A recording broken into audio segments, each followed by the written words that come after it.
All right, welcome everyone. So today I'm here with Cindy Leeds-Freelander, and we're going to talk a little bit about virtual teams. But before we dig into the meat of our topic, Cindy, I'd love to have you give our audience just a little bit of background on yourself and what you're working on these days. Happy to tell you about my work. I have been an executive coach for quite a number of years. My specialty is communication. I'm currently working on a big project with my third book. I have written a couple books. The main book on communication is called Speak Easy, The Communication Guide to Career and Life Success. And I'm working on another book on another topic and putting together a new website for it. I'm really excited. It's a little premature to talk about that. I do work with people to help them be more effective in the workplace. I work with private individuals and with groups and for companies, corporations, organizations. Got it. And how long have you been doing this? What's your tenure in the field, as they say? Well, I like to tell people that I've been coaching since I was 3 years old because I had a sister who was 7 years older than I who never said the right thing to anyone, and I was constantly tugging at her clothes. Judy, don't say that, don't say that. And she didn't appreciate it. Obviously, I was way too little to be doing that. And I started out teaching and did, I was a French teacher, and I did guidance work and did group guidance, and then got into outplacement consulting. That was my foray into my executive coaching. So I've been around a long time working in my area of expertise. That's great. Thank you. I think it's always helpful to hear kind of people's backgrounds and kind of where they're coming from in this space. And I'm really excited to have you here. I think that the whole kind of communication aspect is obviously key to this topic, and getting your insights and your experience on this is going to be incredibly helpful. So why don't we start with just kind of a conversation around virtual teams from a sort of definition point of view, and what are virtual teams, or how do you see virtual teams? How do you define them? What are the key characteristics? What ideas do you think people have about virtual teams right now? Which ones are correct? Which ones might be incorrect? Give me your thoughts on that. You know, one of the things I thought would be good to make a contrast to is the concept of flex time and working from home and those kinds of things that have been part of traditional work settings for a long time, and people have biases about that. And now we have virtual teams where there is no actual brick and mortar location that people are working from, and they're working from a variety of different geographic locations and physical locations. Yep. And I think that there are quite a lot of biases that have been around for a long time.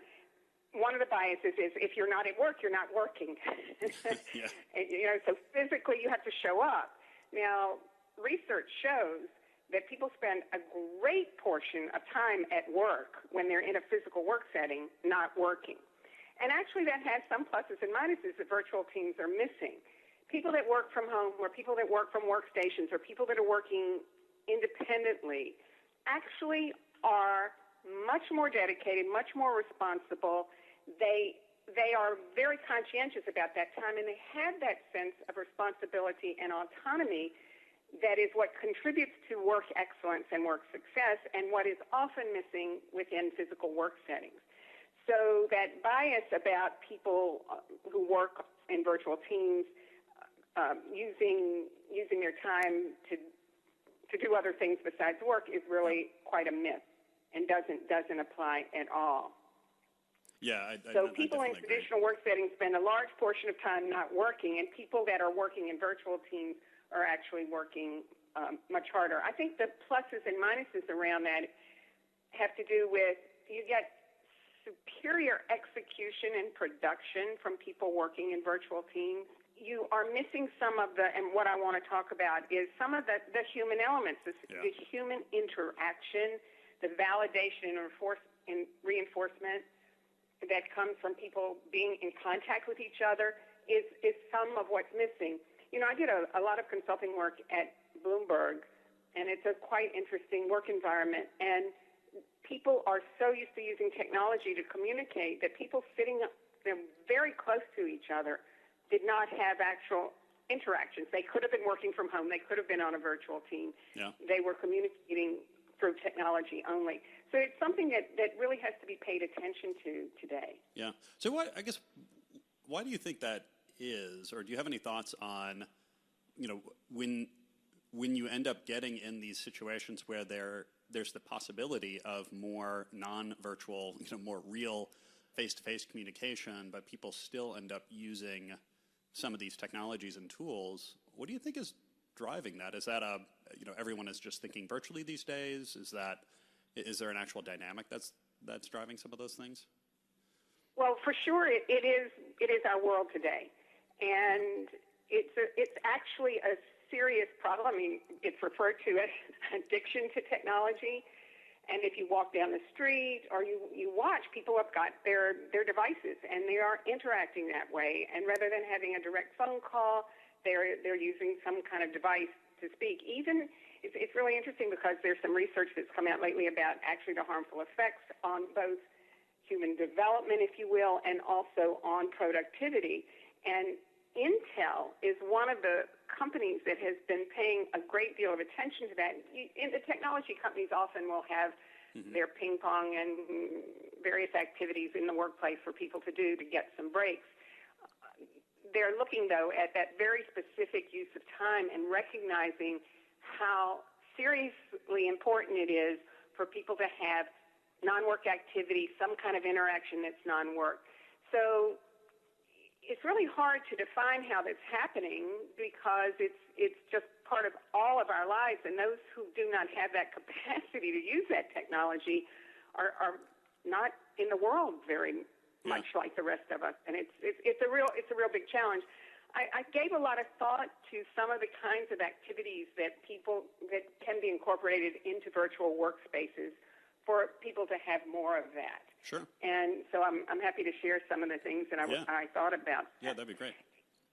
If we look at what is really what contributes most to people being productive, the element of creativity is really important. And what increases creativity and what increases people's ability to reach goals is collaboration. So if you give people, teams of people or individuals, goals, and they're working alone, they will not reach their goals as successfully as they would if they're working collaboratively and working in a team. Okay. It's the old, the sum of the whole is greater than the, what's that? What is it? 1 + 1 = 3 kind of thing. Exactly, exactly. So it's that kind of concept. So even giving people activities that they're working as a team and it's not part of their work, that actually helps them do their work better. So I tried to think of things that I thought would be really helpful. I related it to the water cooler that has always been talked about, that people talk about stuff over the water cooler. I was speaking to a colleague, a friend, about Game of Thrones. And he was, I said, well, I watch everything on demand. I watch it whenever it's on demand. I like to do that. He said, no, I have to watch it on Sunday night because when I get to work on Monday, people will be talking about it. So I need to do that. So to me, that kind of thing, which is really valuable, is missing in virtual teams because people don't have that walking in, riding the elevator together, walking out, maybe taking a break and going to the gym together or something like that. Yep. So I was thinking of things like, I don't know if you've ever heard of, there's something called Concert Window, and there are all kinds of concerts that are done online, and you can watch them, and there's a chat room while you're watching the concert. And so you can talk to people who are there all over the country, all over the world that happen to be on Concert Window. So I thought that would be the kind of thing. I mean, not during the work period time. Just like we go to a concert after work together, well, we can go to a concert after work together. Basically finding kind of shared experiences that the team can participate in. Yeah, so I'm thinking if you would have things like puzzles of the week, recipe of the week, who can come up with the best barbecue sauce recipe, things like that, that people are doing together, fantasy football, those kinds of things, that if you add those to the day and I mean to the day, to the week, to the work life, then the virtual environment becomes more like a real environment. Mm-hmm. One of the things I wanted to talk about too was that if you look at what causes derailment in a career path. Okay. It's very interesting. It has very little to do with doing your work well. Okay. It's more about those interpersonal dynamics. It's more about interpersonal stuff, emotional intelligence stuff. Those are the things that contribute to people being successful. So I feel like on virtual teams, there's less of a problem about that. I mean, people have work assignments. They're working together. Those personality factors are less interfering, I believe, in virtual environments. So I think a virtual team has some benefit from that. The personality dynamics don't interplay quite as much. On the other hand, they're still really critically important. For example, people will tell me all the time in my coaching work, they'll show me an email or a text that someone sent to them, and they'll say, listen to that. Is that rude? How could that person have been so rude? They're very upset. Yeah. I look at it, I don't know what they're talking about. It just seems like some facts on paper. I see nothing about it. 93% of communication is nonverbal and tone of voice. Yeah. What happens when we're only communicating through technology and through written words is that people start interpreting anyway.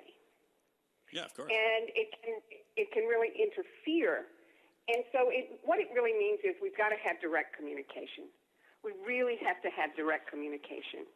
So let me just recap that a little bit. So I get the idea that for a virtual team, that on one hand, because you have less kind of interpersonal communication, that the interpersonal issues or a lower level of emotional intelligence or interpersonal dynamics for individuals on one hand might help them, or they're not as exposed to issues on it on one hand, but on the other hand, it's something that then takes away from the work and the quality of the work because you don't have that. So I get you have yeah, that. It's a little bit isn't catch-22. Well, I get it. It's like on one hand, it's what makes virtual teams work so well is because it does break it down to a more task-oriented approach to the work rather than a team-oriented approach to the work. But the other hand, to really be effective as a virtual team, you ultimately need to work on a team. So you need to bring back that emotional intelligence into the equation. Right. And one of the things I want to underscore, too, is what happens with virtual teams or what happens when people are communicating digitally and that they are using that exclusively. They're using that as their primary exclusive form of communication. So I thought it would be very good to talk about what kind of communications are best done through that type of communication, the written communication, and what types should not be done through written communication. So, of course, executables, timelines, goal clarification, those kinds of things are supremely done and much better done through written communication and through that kind of communication because you have a paper trail or a digital trail. You have a trail and you can go back to it and say, this is what we agreed to or this is where we were. Those kinds of things should be done only that way and always that way. Where you want to be careful, and this is where people really get into difficulty, is that if they're writing any kind of emotional response or criticism. Yep. Now, if criticism has an executable in it, fine. We agreed X would take place at X time, and here's where we are now. By the way, I want to throw into that, too, in all communications, written or verbal, you want to look for affirmative communication. People will say things like, big contributors, people that want to contribute to the team and really want to participate fully, will say things like, that will never work. That will never work. So instead of saying that will never work, what you want to say is, here's what we need to do for success. Yeah. Here's how we need to do this, as opposed to that will never work. Yeah. And so there are all kinds of things that can be added to your communication to make those communications so that people are receptive and on board and they are not experiencing it as criticism. Feedback is important. Yep. And giving people good feedback is essential for success. and critiquing what people do and giving them notes and is very helpful in the workplace, and particularly on virtual teams when people are all spread out and they aren't aware of the impact of something they're doing on someone else. They don't see it. Yeah. So that feedback is important. We have a tendency to write now things that we would never say. And it's all over the internet. It's all over all forms of interaction. So I would never have that type of criticism come out of my mouth if you were next to me, in front of me. I feel completely free to do that in writing. And it's very dangerous. So I recommend that people, number one, if they're having an emotional response, save it. Save it. Never, ever write a response in the middle of an emotional response. If you have a reaction, you feel yourself having a reaction, save it. Yeah. And even if you need to respond right away, say, I'm having an unusual reaction, or I need to think through what you just wrote me. I'll get back to you. Yeah. So let the person know you received their communication, and do not respond in the moment. So that's one thing. That's kind of a lesson for life, too. Look at what you are writing. And if you would never say what you were writing, then don't write it.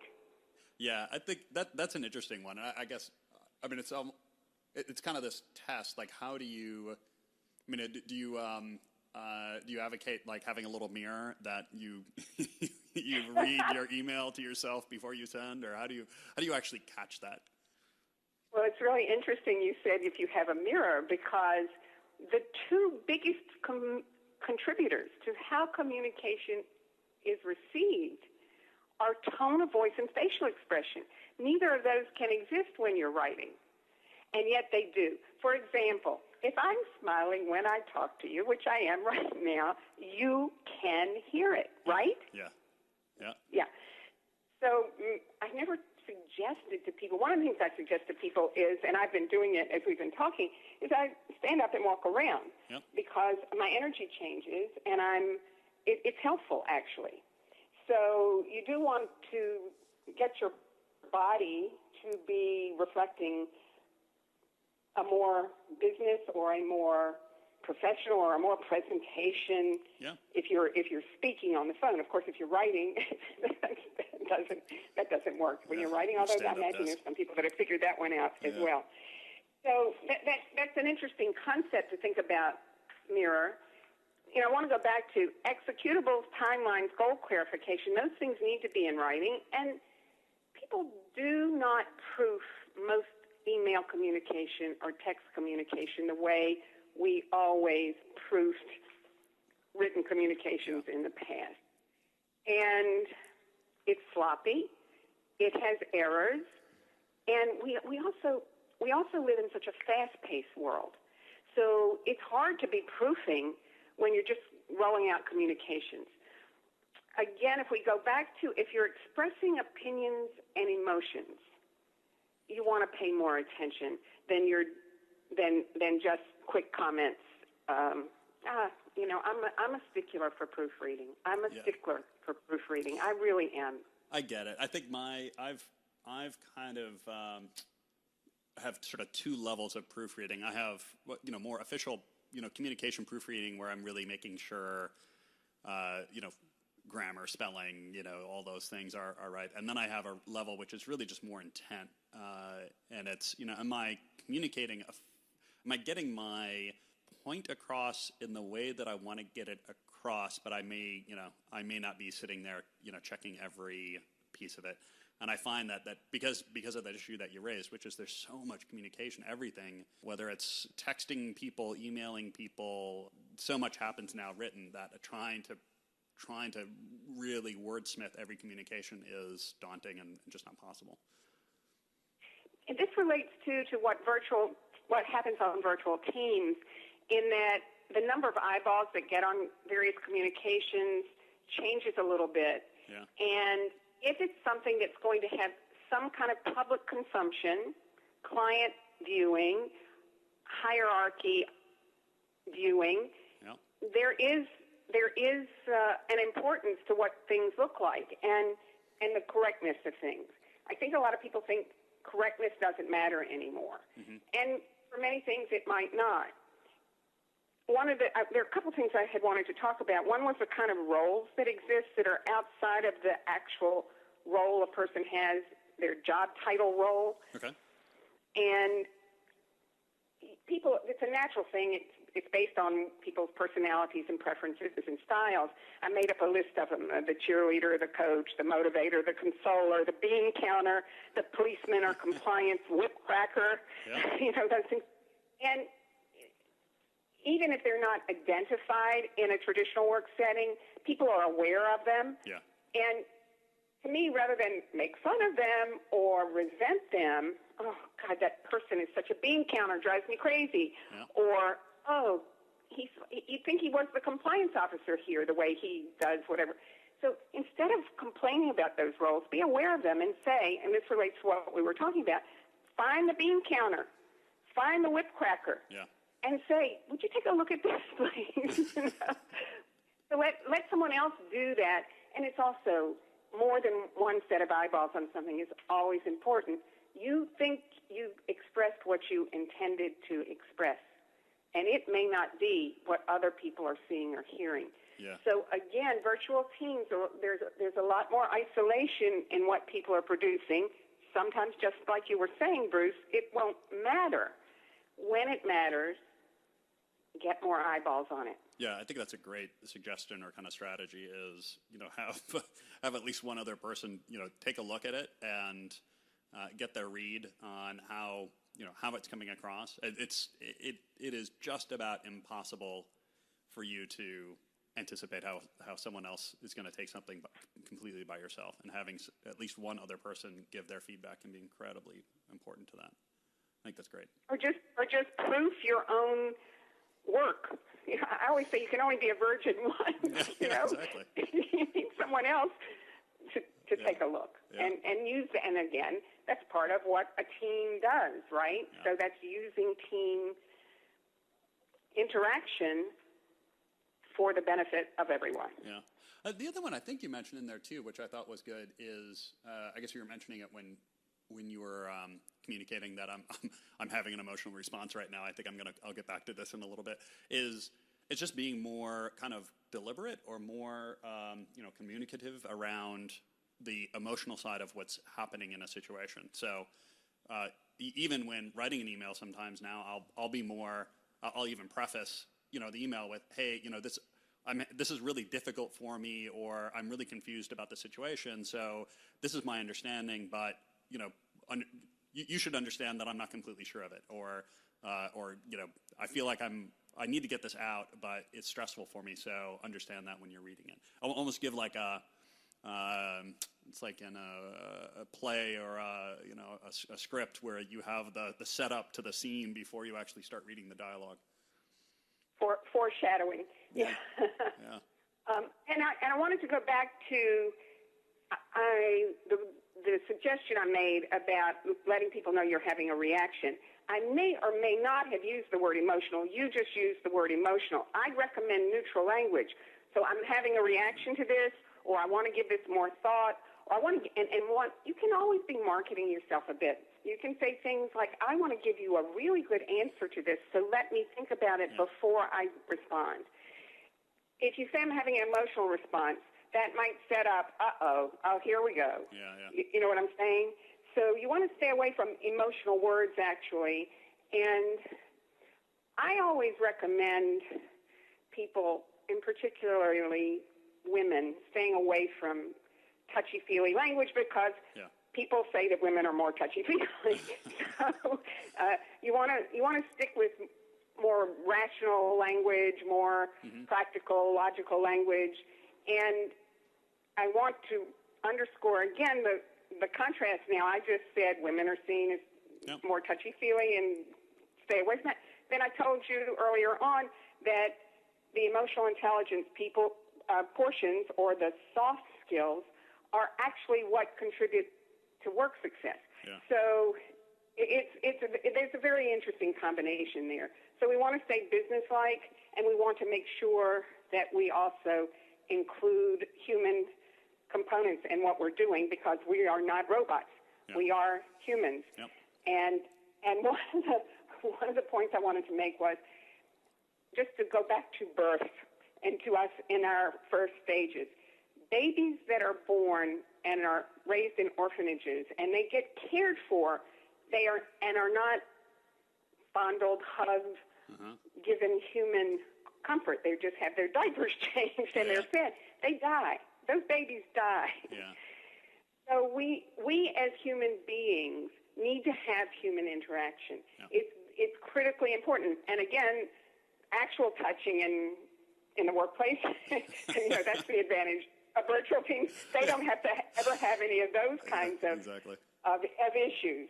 So it's not that we are to become intimate with people in our workplace. That's not a good idea. However, having a friendly work environment is very important. And another one that contributes so much to good work environments is humor in the workplace. It's really important. And on virtual teams, you have to be really careful of that because some things in writing come out wrong.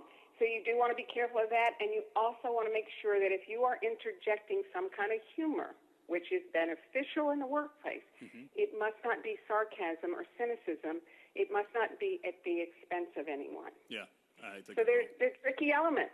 Communication is tricky. Yeah. Yeah. No, and certainly given the types of channels and types of modes of communication that virtual teams have to rely upon, it is it's more so. Any thoughts on more of like the audio and the video? I mean, I think a lot of work right now. People are trying to push toward this, video chatting and things like that rather than just phone calls. Do you think that's helpful? Do you think that's not? Is that a whole different ball of wax? Well, I did want to talk about it. There were two topics that I wanted to make sure we got to in this conversation. One had to do with meetings, and really relates to what you were saying, and the other has to do with leadership and leaderless teams and how leadership forms with virtual teams. I don't know how much you're talking about this with your other panelists. I think it's a very interesting topic to talk about. I'd love to hear what you have to say on it. Yeah. So the video conferencing or video chat or Skyping using video, sometimes it's helpful. It's still a little artificial. I think the video conferencing is a little bit, if there's some kind of, I think for virtual teams, if there can be a video meeting that takes place on a regular basis, and if that's possible for team members, and even if there is some use of a facility that is more where they can come together, those that are somewhat close to each other for video conferencing, that can help. Yeah. It does the visual. The more of the senses you can incorporate, the more helpful it is for people. And for some people, that visual is so important. For other people, the audio is important. I think it's helpful if you can have them. I think it's very important to leverage the best aspects of those mechanisms, those technologies that you are using, and just be very aware of them. What has been your experience with that? How would you answer that question? Yeah, I mean, I guess generally I try to push to a higher, highest level of bandwidth that you can. So I would generally suggest video over just audio. However, I try to make sure that people are still cognizant of their communication sort of approach, and that it's not perfect, and there's still risk of misinterpretation, still risk of getting intents crossed in the communication. So you still need to be very careful or very deliberate with what you're communicating and how you're communicating. But I do find that the video adds a nice piece. The one thing I actually really like about video is that people actually see themselves, and they will say it's kind of the mirror on the wall, and the mirror on the wall was an old sales trick that I learned many years ago. But if you watch yourself, and I even do this if I'm on a call with somebody, I'll look at myself in the video just to catch my own facial expressions, because that ends up being a good tell for you on how you're coming across. So if I'm frowning or I'm furrowed brow and that stuff, that will cue me in that I'm probably coming across as frustrated or I'm coming across as being upset. And so I will work to actually catch myself in the video, not only looking at them, but looking at me too. So I tend to like that. It's the issue that I find on Teams is when you have different levels of communication for different folks. So if some folks can do a lot of video because they have good connections and good setups, but a couple people can't, the challenge there is you end up with kind of different class citizens, and different people can start to feel really, and not only feel that way, I mean they are, you end up getting kind of excluded if you don't have good video set up and you're only doing audio and everyone else is doing video. And that's a challenge on a team, I find. And no great solution. Yes, that's another topic that I just wanted to talk about, that I think virtual teams are more likely to have a more level playing field than other kinds of teams, than traditional teams. Yeah. And that's really important. And the more level a playing field there is between speakers, between team members, even from leadership to in the hierarchy, if the communication is level, that really helps. And there are numerous things that contribute to people feeling like it's not a level playing field. Just like you said, if everyone has video and I only have audio, I can feel like I'm a different class player on the team. So yeah, that's really important. And sometimes it's unavoidable. However, the communication can continue to be level. What I wanted to talk a little bit about related to this is team meetings. Mm-hmm. In my work as a coach, I have found that one of the deterrents to good team work is people feeling like they're out of the loop. They are not being kept informed. They're not getting feedback. They don't have information that they need. Or for some reason, people at a different level are keeping information from them because they're not at the right level to get the information. The more informed people can be, the better. And it's really interesting to talk to people and get feedback about meetings in a work environment. And meetings can be the biggest time sucker there is. They can be a real waste of time. Yeah. On the other hand, I always hear in feedback that I get, we don't have enough meetings. We're not, we're not working together. We're not informed, and we need to have more meetings. So meetings have to be managed very well, and then this will feed into the topic of leadership in a minute, or leaderless meetings and like that. So I'll talk a little bit more about that. First, so how to have an effective meeting, making sure that people are contributing, and having some kind of a regular set time that everybody agrees to, probably weekly or twice a month or something like that, where everybody's coming together and it's agreed to. And even if someone who is crucial can't be there, the meeting is not canceled, the meeting takes place, and people know how to manage those meetings. Those are really important.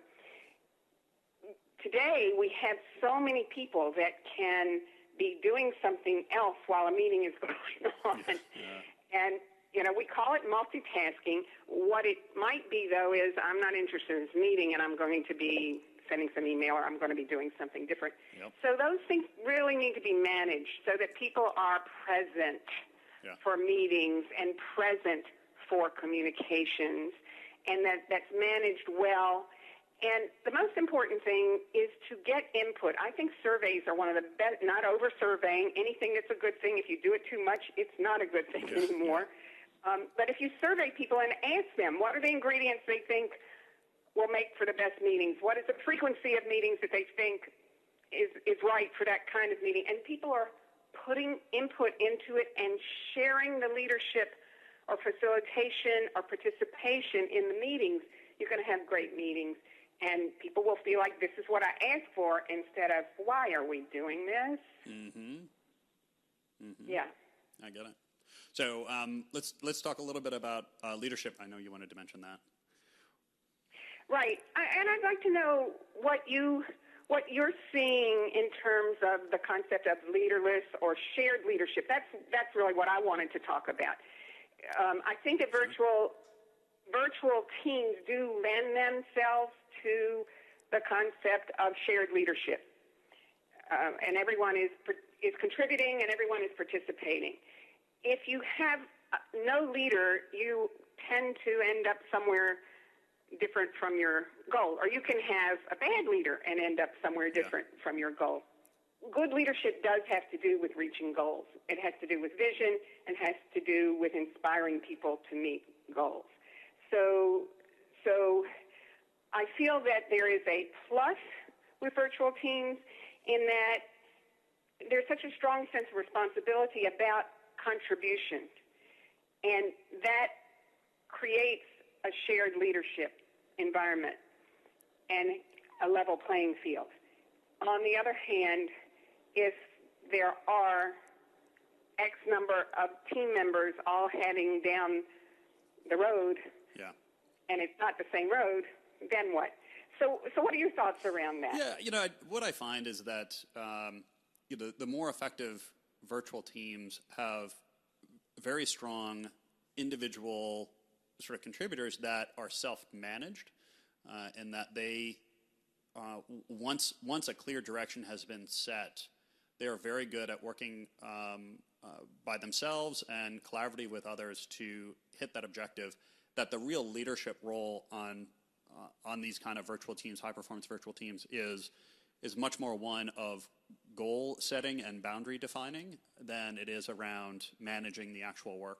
And a good virtual team leader is one that can be very clear on, what is the real objective and how can I define it in very clear, measurable terms, and how can I create good sort of boundaries for that team to know what is kind of either in or out of scope or in or out of bounds in terms of the work that needs to get done, and then can facilitate the teams being basically self-managing in terms of actually executing the work. And they become, they're a team member as well, so they're part of that work getting done most often. But it's really that goal setting, because without a clear objective, it's tough for a virtual team, tough for any team, but particularly a virtual team, to come up with its own goal. That is tough to have a team do that on its own. Yes, and there's also the concept of how creativity and brainstorming enhances process. Yeah. And so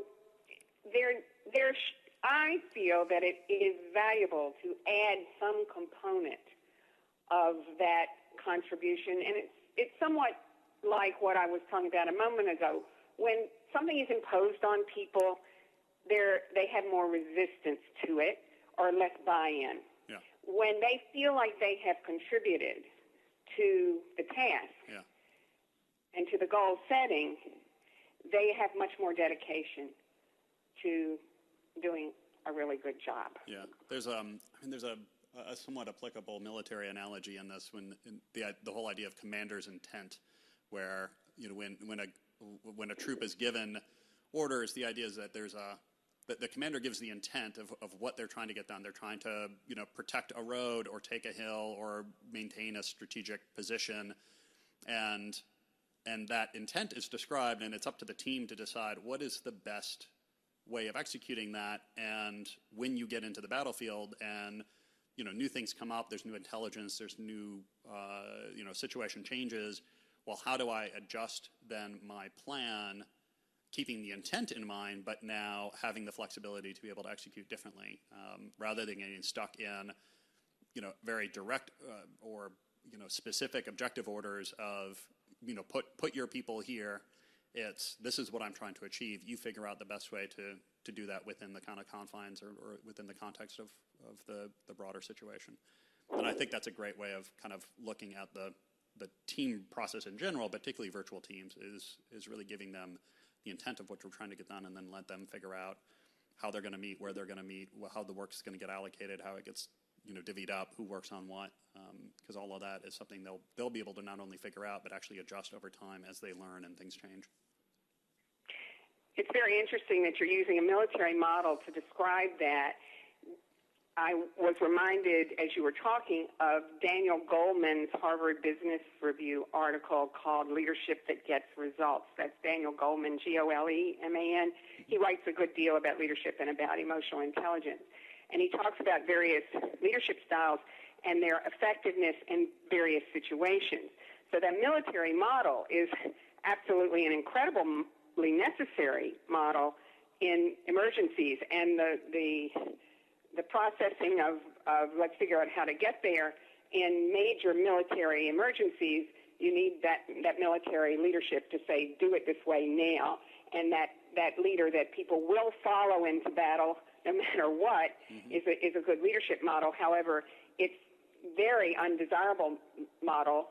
Over time, it can be very destructive on different kinds of environment where there isn't an emergency, where there isn't that kind of emergency. So those are very interesting models, and he intends them to be leadership models. I use them as communication models, and they really help people look at how to develop different styles. Yeah. So that's something worth if you send me taking a look at. Send me the link to that, and for the listeners here, I will put that on the page that you're listening to this program on, just so you have an access to it, because I think that's that's probably a good resource for people. Yes, it's really quite wonderful, and I feel like there was something else you said that reminded me of something, and now it's not about leadership, and it's gone. It's gone. I can't think of it. That's fine. And we're probably getting our time here as well. So why don't we just wrap up with a little bit about how people can learn a little bit more about you? I know you've mentioned you've got a couple of books out. You're working on a book. How can people contact you, find more information? What's the best means? www.speakeasycoach.com. Very good. So I'll make sure that is on the... That's the website, and it's Cynthia at speakeasycoach.com is my email. It's very nice. You listened carefully and called me Cindy at the beginning. I do like to be called Cindy, and I feel more comfortable with that. However, if anyone's looking to find anything about me, it's Cynthia is where I appear officially. Cynthia Leeds Friedlander. Right. And the Friedlander is spelled Friedlander. It looks like fried. So if anyone wants to Google, they'll find me. Yeah, that's great. And like I said, I'll put links to all of that on the page here so people can contact you. Cindy, this was a pleasure. I appreciate the time. I appreciate the conversation. The content was great. I really thank you for it. Well, I want to commend you for putting this all together. I know it has been a tremendous amount of work, and I'm sure it's going to be very beneficial to a lot of people. Yeah, no, I'm looking forward to seeing it all come together and then getting feedback from everyone. So, thanks again, and I will. And I wanted to say one more thing. I have a private practice, so I work with private individuals as well as work for organizations as a consultant. So I did want to say that so people would know they can contact me for private individual coaching, counseling. That's great. And you're based in the New York City area, just because I know there's going to be people all over the world on this one. So. Yes, I'm based in the New York City area. I'm very mobile and flexible on my geography, and virtually I coach people all over the world, and it's really interesting that on Facebook and LinkedIn, et cetera, I've now seen what people look like that I coached years ago. The one person in particular I coached in London who I saw a few weeks ago on LinkedIn, and I said, oh, I know what he looks like now. I never did. It is funny how that ends up happening in this day and age. Oh, good. Yes. All right. Well, thank you again. I appreciate it. Thank you. Keep in touch. Take care, Cindy. Thanks.